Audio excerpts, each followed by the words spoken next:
ಆಸೆ ಧಾರಾವಾಹಿಯ ಸೂರ್ಯ ಅವರು ದಿನಕ್ಕೆ 25,000 ದುಡಿತಾರೆ ವೀಕ್ಷಕರೇ. ಸೊ ಹೇಗೆ ದುಡಿತಾರೆ, ಅವ್ರಿಗೆ ತಿಂಗಳಿಗೆ ಎಷ್ಟು ದುಡ್ಡು ಸಂಪಾದನೆ ಮಾಡ್ತಾರೆ ಅನ್ನೋದ್ರ ಬಗ್ಗೆ ನಿಮಗೆ ಪೂರ್ತಿ ವಿವರಣೆ ತಿಳಿಸ್ಕೊಡ್ತೀನಿ. ಹಾಗೂ ಹಿಂದೆ ಎಷ್ಟು ಅರ್ನ್ ಮಾಡ್ತಾಯಿದ್ರು ಹಾಗೂ ಇವಾಗ ಎಷ್ಟು ಅರ್ನ್ ಮಾಡ್ತಾಯಿದ್ದಾರೆ ಅದ್ರ ಬಗ್ಗೆ ನಿಮಗೆ ಪೂರ್ತಿ ವಿವರಣೆ ವಿಡಿಯೋದಲ್ಲಿ ತಿಳಿಸ್ಕೊಡ್ತೀನಿ. ಸೊ ವಿಡಿಯೋನ ಕಂಪ್ಲೀಟಾಗಿ ನೋಡಿ, ಒಂದು ಚೂರು ಸ್ಕಿಪ್ ಮಾಡೋಕ್ಕೆ ಹೋಗಬೇಡಿ. ನಿಮಗೆ ಕಂಪ್ಲೀಟಾಗಿ ಡೀಟೇಲ್ಸ್ನ ಈ ವಿಡಿಯೋದಲ್ಲಿ ಕೊಡ್ತೀನಿ ವೀಕ್ಷಕರೇ. ಸೊ ಇವರ ಯಾವ್ಯಾವ ಒಂದು ಧಾರಾವಾಹಿಗೆ ಎಷ್ಟೆಷ್ಟು ಪೇಮೆಂಟ್ ಬಂದಿದೆ ಅದ್ರ ಬಗ್ಗೆ ಎಲ್ಲ ಪೂರ್ತಿ ವಿವರಣ ಈ ವಿಡಿಯೋನ ತಿಳಿಸ್ಕೊಡ್ತೀನಿ. ನಿಮ್ಮ ಫ್ರೆಂಡ್ಸು ಈ ವಿಡಿಯೋನ ಶೇರ್ ಮಾಡಿ.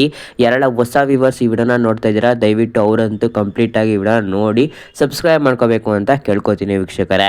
ಸೊ ಮೊದಲನೇದಾಗಿ ಬರೋದಾದರೆ, ಇವರು ಸ್ಟಾರ್ಟಿಂಗ್ ಮಾಡಿದ್ದು, ಇವರ ಕೆರಿಯರ್ನ ಸ್ಟಾರ್ಟಿಂಗ್ ಮಾಡಿದ್ದು ಅರಮನೆ ಎಂಬ ಒಂದು ಸೀರಿಯಲ್ನಿಂದ. ಅರಮನೆ ಹಾಗೂ ಬೆಳ್ಳಿ ಹೆಂಡತಿ ಅಂತ. ಸೊ ಅರಮನೆ ಉದಯ ಟಿವಿಯಲ್ಲಿ ಪ್ರಸಾರವಾಗ್ತಾಯಿತ್ತು ಹಾಗೂ ಬೆಳ್ಳಿ ಹೆಂಡತಿ ಅಂತ ಅದು ಸ್ಟಾರ್ ಸುವರ್ಣದಲ್ಲಿ ಪ್ರಸಾರವಾಗ್ತಾಯಿತ್ತು ವೀಕ್ಷಕರೇ. ಸೊ ಇದರಲ್ಲಿ ಇವರು ಒಂದು ಸಪೋರ್ಟಿಂಗ್ ರೋಲ್ ಆಗಿ ಪಾರ್ಟಿಸಿಪೇಟ್ ಮಾಡ್ತಿದ್ರು ವೀಕ್ಷಕರೇ. ಸೊ ಆಸ್ ಇಟ್ ಆಲ್ ನಮಗೆ ಗೊತ್ತಿರೋ ಹಾಗೆ ಇದು ನನ್ನ ಎಸ್ಟಿಮೇಟ್ ರೆವಿನ್ಯೂ ಆಗಿರುತ್ತೆ. ಇದು ಕಂಪಲ್ಸರಿ ಅವ್ರದ್ದೇ ಅಷ್ಟೇ ಬರುತ್ತೆ ಅಂತ ನಾನು ಹೇಳೋಕ್ಕಾಗಲ್ಲ. ಸೊ ಇದೊಂದು ಎಸ್ಟಿಮೇಟ್ ರೆವಿನ್ಯೂ ಆಗಿರುತ್ತೆ. ಸೊ ಅವಾಗ ಇವ್ರಿಗೆ ಸಿಗ್ತಾ ಇದು 1,000ದಿಂದ 3,000 ಮ್ಯಾಕ್ಸಿಮಮ್ ಅಂದರೆ 2,000ದಿಂದ 3,000 ಸಿಗ್ತಾ ಇತ್ತು. ಸೊ 2,000 ಬರ್ತಾಯಿದ್ರು ಇವ್ರಿಗೆ 40ರಿಂದ 50,000 ಇವರು ಸ್ಟಾರ್ಟಿಂಗಲ್ಲೇ ದುಡಿತಾಯಿದ್ರು ವೀಕ್ಷಕರೇ. ಸೊ ಅದು ತಿಂಗಳಿಗೆ ವೀಕ್ಷಕರೇ. ಸೊ 2 ಧಾರಾವಾಹಿಯಿಂದನೂ ಒಂದು ಧಾರಾವಾಹಿಯಲ್ಲಿ 1,000 ಕೊಟ್ಟರು ಅವ್ರಿಗೆ ತಿಂಗಳಿಗೆ ಒಂದು 15ರಿಂದ 20,000 ಗಂಟ ದುಡಿತಾಯಿದ್ರು ವೀಕ್ಷಕರೇ.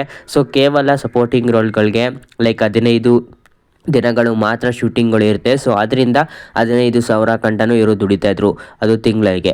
ಸೊ ನೆಕ್ಸ್ಟ್ ಬರೋದಾದರೆ ನಾಗಿನಿ 2 ವೀಕ್ಷಕರೇ. ಸೊ ನಾಗಿನಿ 2 ಇವರು ಹೈಪ್ ಆಗಿದ್ದು. ಸೊ ನಾಗಿನಿ 2 ಅಲ್ಲಿ ತುಂಬ ಫೇಮಸ್ ಆದರು ಅಂತ ಹೇಳ್ಬೋದು. ಅದು ನಮ್ರತ ಅವರ ಜೊತೆ ಆ್ಯಕ್ಟಿಂಗ್ ಮಾಡಿ ತುಂಬ ಫೇಮಸ್ ಆಗಿ ಒಳ್ಳೆ TRPನೂ ಸಹ ಸಿಗ್ತಾಯಿತ್ತು ಆ ಸೀರಿಯಲ್ಗೆ ವೀಕ್ಷಕರೇ. ಸೊ ಮೊದಲನೇದಾಗಿ ಇವರು ಆಗ ಇವರು ಸ್ಟಾರ್ಟ್ ಮಾಡಿದಾಗ ಈ ಒಂದು ನಾಗಿನಿ 2ನ ಸ್ಟಾರ್ಟ್ ಮಾಡಿದಾಗ ಇವ್ರಿಗೆ ಸ್ವಲ್ಪ ಕಡಿಮೆನೇ ಸಿಗ್ತಾಯಿತ್ತು. ನಾವು ಹೇಳೋದಾದರೆ ಒಂದು 10ರಿಂದ 12,000ವರೆಗೆ ಇವ್ರಿಗೆ ಸಿಗ್ತಾಯಿತ್ತು. ಅಂದರೆ ಒಂದು 2020ರಲ್ಲಿ ನಾಗಿನಿ ಶುರು ಆಗಿದ್ದು. ಸೊ ಆ ಟೈಮಲ್ಲಿ ಇವ್ರಿಗೆ ಅಷ್ಟು ಬರ್ತಾಯಿತ್ತು ರೆವಿನ್ಯೂ. ಸೊ ಅವಾಗ ಇವ್ರಿಗೆ ತಿಂಗಳಿಗೆ ಎಷ್ಟಾಗ್ಬೋದಾಯ್ತು ಅಂದರೆ ಅದು 2ರಿಂದ 3 ಲಕ್ಷ ಗಂಟೆ ಆಗ್ತಾಯಿತ್ತು ವೀಕ್ಷಕರೇ. ಸೊ ಅದು ಸ್ಟಾರ್ಟಿಂಗಲ್ಲಿ.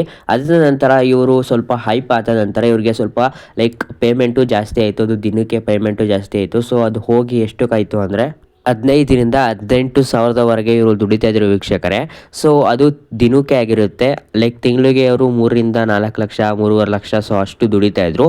ಅದು ಪೂರ್ತಿ ಇದರಲ್ಲಿ ಸ್ಟಾರ್ಟಿಂಗಲ್ಲಿ ಇವರು 2ರಿಂದ 3 ಲಕ್ಷ ದುಡಿತಿದ್ರು. ಅದಾದ ನಂತರ 3ರಿಂದ 4 ಲಕ್ಷ ಗಂಟನೂ ದುಡಿತಾಯಿದ್ರು. ಅದು ನಾಗಿನಿ 2 ಅಲ್ಲಿ ವೀಕ್ಷಕರೇ.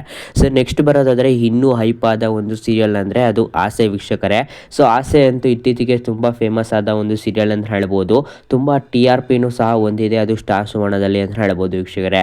ಸೊ ಈ ಸೀರಿಯಲ್ಗೆ ಇವ್ರಿಗೆ ಎಷ್ಟು ಪೇಮೆಂಟ್ ಕೊಡ್ತಾಯಿದ್ರು ಸ್ಟಾರ್ಟಿಂಗಲ್ಲಿ ಹಾಗೂ ಎಂಡಿಂಗಲ್ಲಿ ಅದು ತಿಳಿಸ್ಕೊಡ್ತೀನಿ. ಸೊ ಮೊದಲನೇದಾಗಿ ಬರೋದಾದರೆ ಇವರು ನಾಗಿನಿ 2 ಅಲ್ಲಿ ತುಂಬ ಹೈಪ್ ಆಗಿದ್ರು. ಅದರ ನಂತರ ಇವ್ರಿಗೆ ಅವರ ತಕ್ಕಂತೆ ಸ್ವಲ್ಪ ಜಾಸ್ತಿನೇ ದುಡ್ಡು ಕೊಡ್ತಾರೆ ಸ್ಟಾರ್ಟಿಂಗಲ್ಲೇ. ಸೊ ಸ್ಟಾರ್ಟಿಂಗಲ್ಲಿ ಬರೋದಾದರೆ ಇವ್ರಿಗೆ ಎಷ್ಟು ಸಿಗ್ತಾಯಿತ್ತು ಅನ್ನೋದಾದರೆ 18ರಿಂದ 22,000ವರೆಗೆ ಇವರು ದುಡಿತಾಯಿದ್ರು ವೀಕ್ಷಕರೇ. ಸೊ ಅದು ಡೈಲಿ.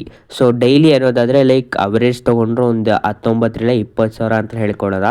ಸೊ ಅದು ಹಂಗಾದರೆ ಅವರು ತಿಂಗಳಿಗೆ 4.5 ಲಕ್ಷದಿಂದ 5 ಲಕ್ಷ ಗಂಟನೂ ದುಡಿತಾಯಿದ್ರು ವೀಕ್ಷಕರೇ. ಸೊ ನಾನು ನೀಟಾಗಿ ಕ್ಯಾಲ್ಕುಲೇಟ್ ಮಾಡಿಲ್ಲ, ಬಟ್ ಅಷ್ಟು ಎಸ್ಟಿಮೇಟ್ ಮಾಡಿರೋದು ಅಷ್ಟು ಬರ್ತಾಯಿತ್ತು ಅಂತ.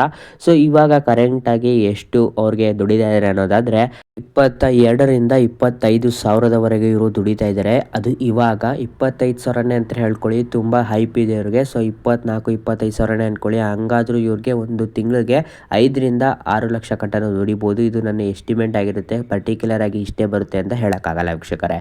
ಸೊ ಇಷ್ಟಾಗಿತ್ತು ಇವರ ಒಂದು ಪರ್ ಡೇ ಸ್ಯಾಲ್ರಿ ಬಗ್ಗೆ ವೀಕ್ಷಕರೇ. ವಿಡಿಯೋ ಇಷ್ಟ ಆದಲ್ಲಿ ದಯವಿಟ್ಟು ಚಾನಲ್ನ ಸಬ್ಸ್ಕ್ರೈಬ್ ಮಾಡ್ಕೊಳ್ಳಿ.